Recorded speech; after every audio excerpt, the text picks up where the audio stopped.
Howdy, folks. This is Tony here. And I just wanted to say that race is a myth. And the world would be a lot better place, especially the United States, if we all just stopped talking about it. Because believe it or not, these designations of a white person and a black person and a Native American person and all these things were really kind of just made up in the last century or two. And they're not a reality that has perforated the entire world history. The world doesn't really work like that. In reality, if you look at historical records, you'll see that they referred to people by what country they came from, not necessarily by the color of their skin. Historically, the main designations for a person were what tribe you came from, what nation you came from, what language you spoke, and what religion you practiced.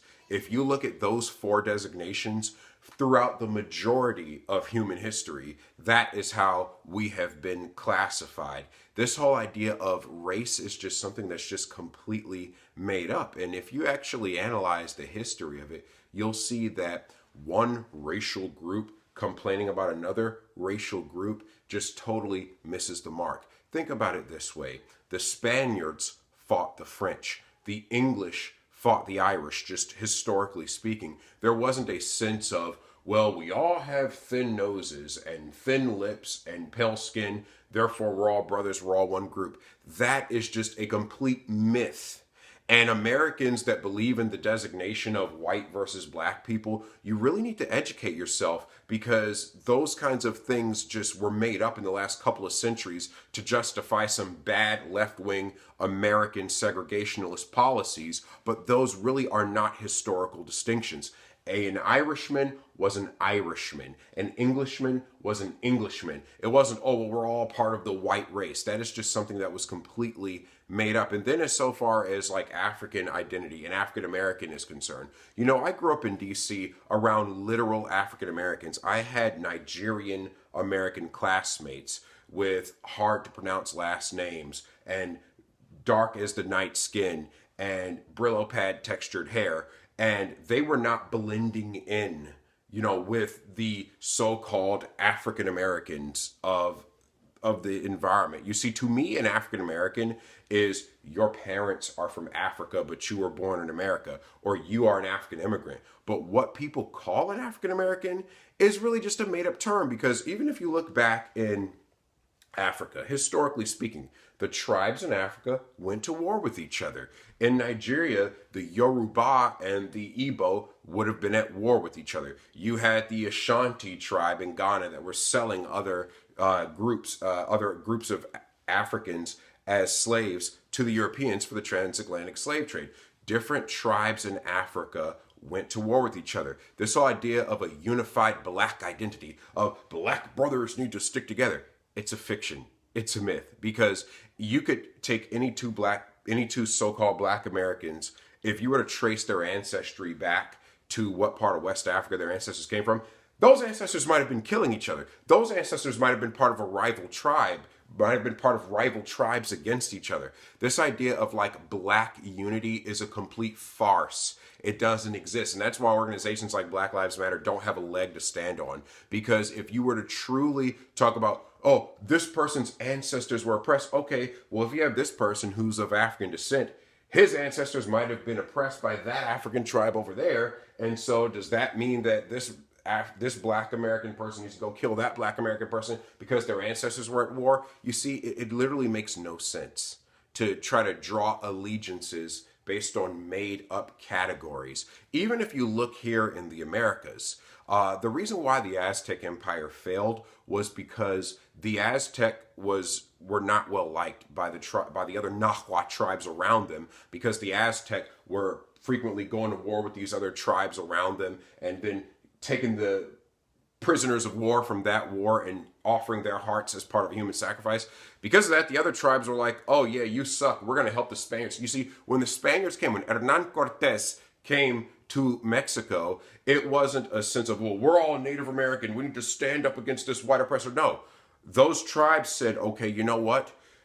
the Aztecs have been oppressing us so badly. We're going to help the Spaniards over here. We're going to help them take over or take down the Aztec Empire. And boom, Montezuma gets destroyed because he managed to piss off enough of his fellow Native Americans to basically cause his empire to collapse. So you see, that's why the whole idea of racial identity is just a myth. It's a farce. If you look at history, people from the same continent, people from the same region might have been parts of different tribes that went to war with each other. But when you try to wash all that away and just say it's white, it's black, it's Native American, it's Asian, it ignores nuance, it ignores subtlety, and it ignores historical context. And that's why the whole idea of racial unity is just a total myth. I mean, let me give you an example of how ridiculous that would be right now, just in today's world. Okay, so in terms of my physiology, my second toe is longer than my first toe. I believe that's called Morton's toe. And so imagine if I just took one random trait of myself, like people want to take skin color or whatever. Imagine if I just took one random trait of myself and I said, okay, I'm part of the long toe group. And historically, we long toe people have been oppressed. Historically, we long toe people have been oppressed by the short toe people. So imagine if I went to Tibet and I found a Tibetan monk and I said, oh, you have Morton's toe also. My long toe brother, solidarity, unity, toe lives matter, right? Imagine if I just formed some random solidarity with a guy that I have nothing to do with. His ancestors have nothing to do with mine. You know, I am indigenous American, I'm not Tibetan. I mean, I don't even look Tibetan, obviously. Imagine if I found that Tibetan monk and I said, you know, toe brother unity, or, you know, toe power, or something like that. I mean, wouldn't that be completely ridiculous? I am finding a person who historically has had nothing to do with my ancestors, and I'm using some made up superficial trait as a reason to have unity with that person and stand up against another made up group. And you see, that's why it really doesn't make any sense whatsoever. It's a ridiculous argument. But you know what? That's what you're doing with skin color. When you have these alt-right people who say, well, white power and all this garbage, or when you have these Black Lives Matter people, black power and all this garbage, that's what you're doing. You're taking made-up categories and using them as a reason to have artificial strife with each other when it really doesn't exist, and it really ignores historical context. Like, for example, I bet you if you were to look at the alt-right or whatever white supremacy group, I bet you some of them are of Scottish descent and some of them are of English descent, and 400 years ago they'd been fighting each other. And if you look at Black Lives Matter, I bet you some of them are from this tribe in Africa, some of them descend from that tribe in Africa. 400 years ago, they'd have been fighting each other as well. You see, it makes no sense to sort yourselves by artificial traits. How about we as humanity start sorting ourselves by profound traits, like what our philosophies are, what we believe in? Because you know what? Even though I'm of indigenous American and Mexican descent, I have more in common with a Christian who happens to be white, because we serve the same God. We're going to have a generally similar ideology about life. We're going to think about things in a fairly similar way. We're going to have more than I get along than with a fellow indigenous American who might be an atheist or believes in animism or something like that.